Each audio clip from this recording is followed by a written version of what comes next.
Por que envelhecemos e morremos? Olá, preciosos!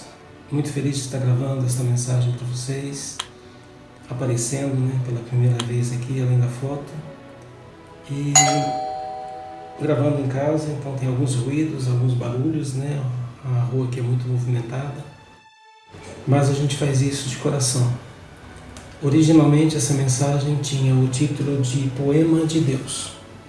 Mas devido à circunstância, ao momento que nós estamos passando, que o mundo está passando, nós demos uma atualizada no título e transformamos numa pergunta: por que envelhecemos e morremos?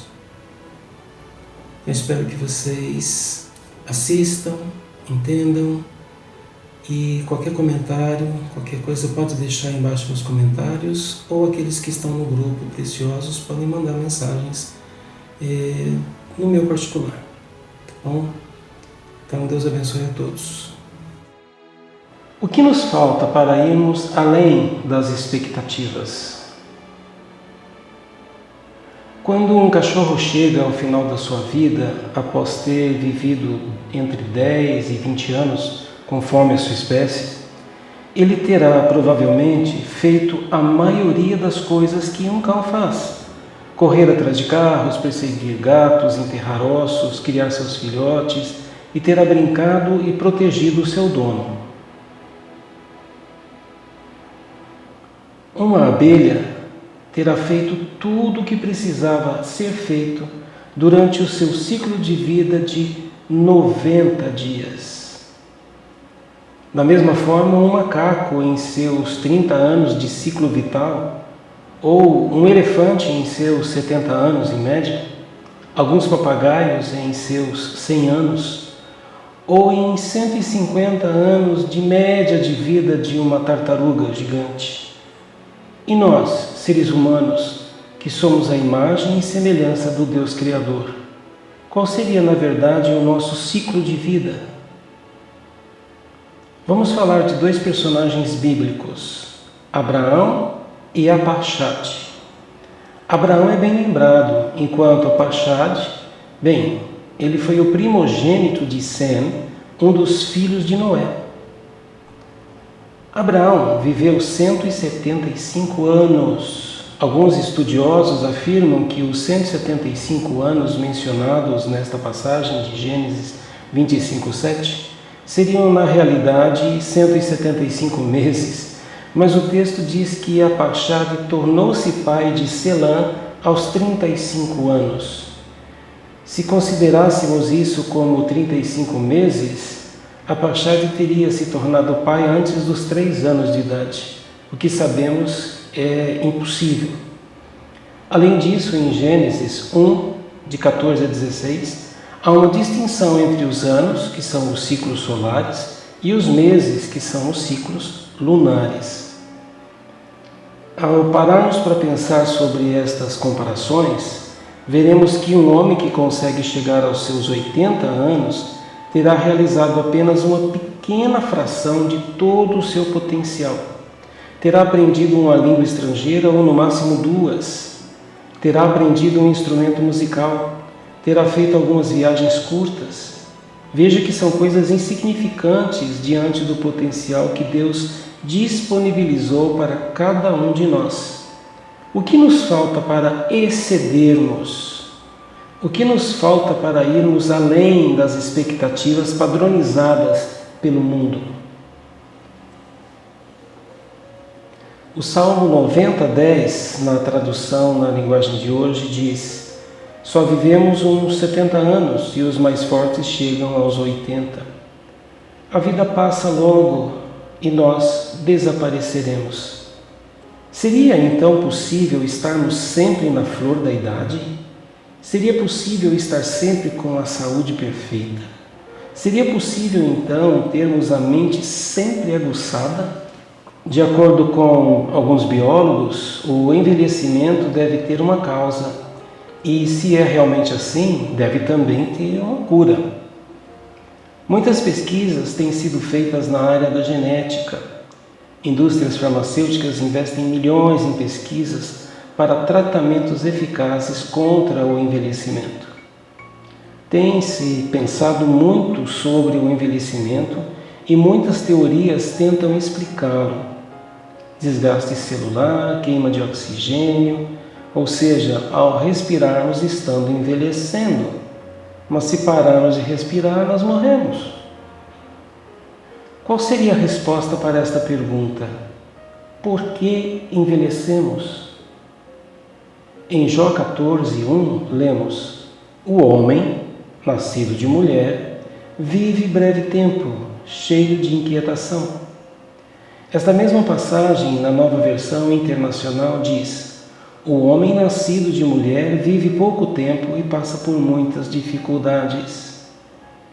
O homem nascido de mulher passa por dificuldades. Por quê?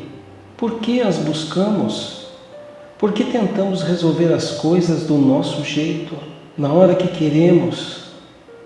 Jesus nos alertou a respeito disso em João 16:33. Por que não descansamos no Senhor totalmente ainda?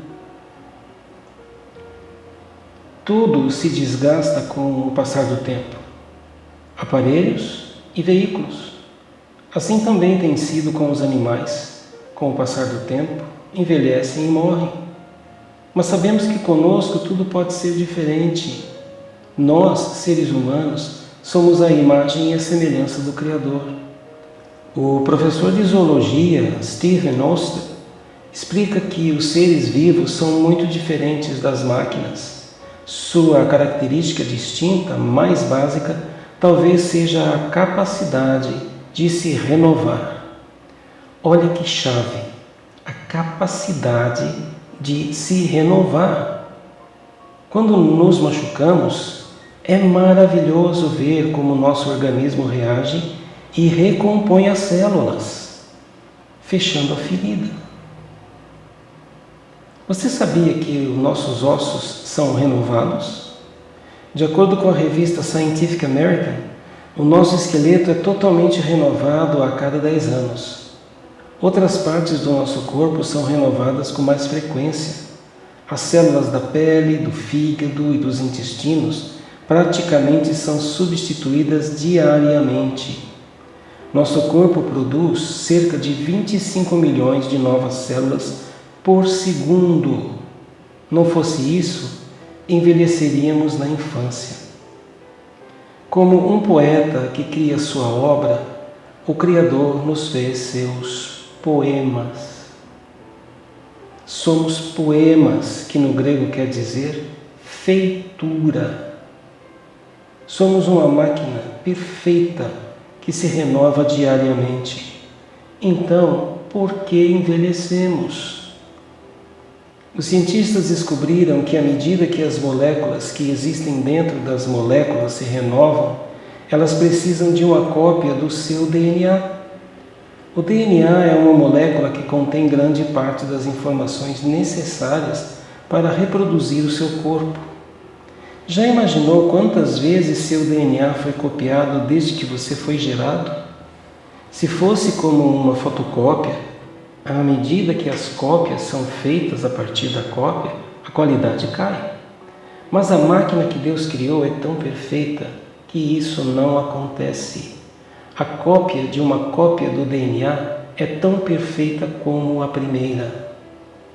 Como todas as partes do nosso corpo são renovadas, aquela teoria do envelhecimento pelo desgaste das células cai por terra e não é a causa do nosso envelhecimento. Fatores como alimentação, tamanho do corpo, tamanho do cérebro, velocidade do metabolismo não mais explicam o envelhecimento do ser humano. A Enciclopédia Britânica diz que dentro do código genético existem instruções que determinam a idade além da qual uma pessoa não pode viver. Isto afirma que a expectativa de vida está escrita nos genes. De acordo com o biólogo molecular, Dr. John Medina, parece haver sinais misteriosos que simplesmente aparecem em determinada época e mandam as células pararem de realizar suas funções adultas normais. Existem genes que podem ordenar que as células e até organismos inteiros envelheçam e morram. Também já li num estudo que diz que nossas células têm ouvidos e que nós podemos lhes ordenar que se renovem todos os dias. Deus maravilhosamente projetou o homem. O ser humano é uma máquina fantástica. Somos feitos maravilhosamente de um modo atemorizante. Salmo 139, 14. Teria Deus criado o homem com uma expectativa de vida quase igual à de muitos animais? Ou Ele quer que vivamos mais tempo do que eles? Sabemos que o nosso corpo se renova diariamente. Por que é que ainda morremos? Esta é uma pergunta intrigante.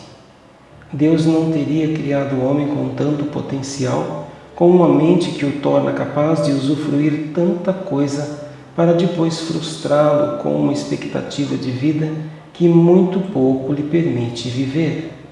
Não parece algo contraditório?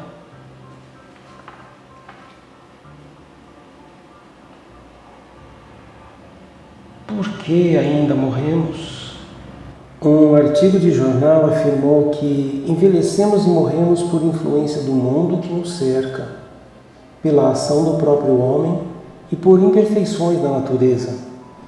Vivemos num ambiente altamente hostil, inundado por agentes químicos, ondas eletromagnéticas, vírus e outros micro-organismos nocivos, mas sabemos que vai além disso. A intenção de Deus, assim como de um poeta, era que seus poemas fossem eternos. Nossos primeiros pais, Adão e Eva, tinham mente e corpo perfeito quando foram criados. Eles poderiam estar vivos até hoje. Isso fica claro quando vemos o que Deus disse a Adão a respeito de uma árvore no jardim do Éden. No dia em que comer do fruto da árvore, você certamente morrerá. Gênesis 2:17. Esse aviso não faria nenhum sentido se Adão tivesse sido criado para envelhecer e morrer. Adão sabia que, se não comesse do fruto da árvore, ele não morreria. Deus com certeza ficou muito triste ao ver seus amados filhos escolher desobedecê-lo. O que ele fez?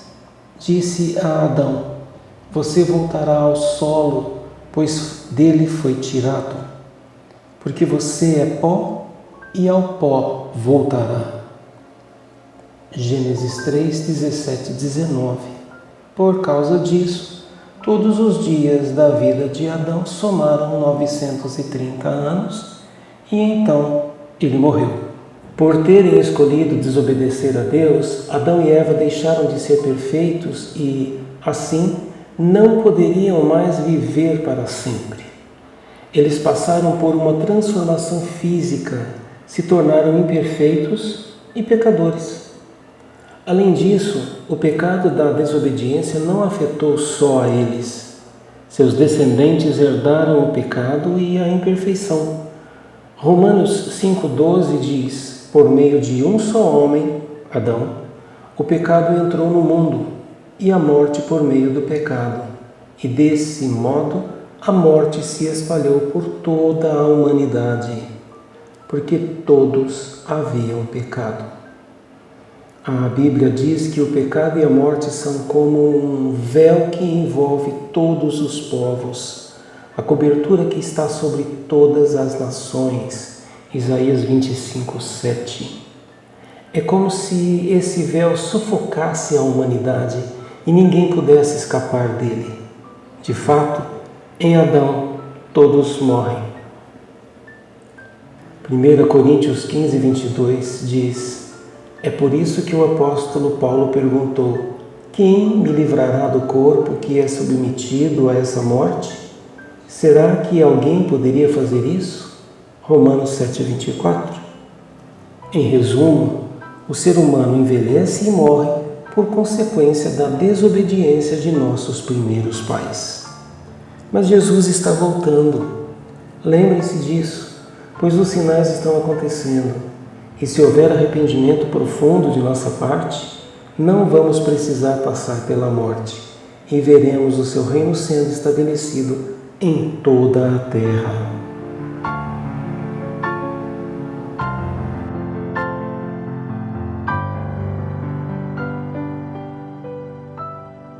Inscreva-se no canal, ative o sininho para não perder nenhuma postagem nova.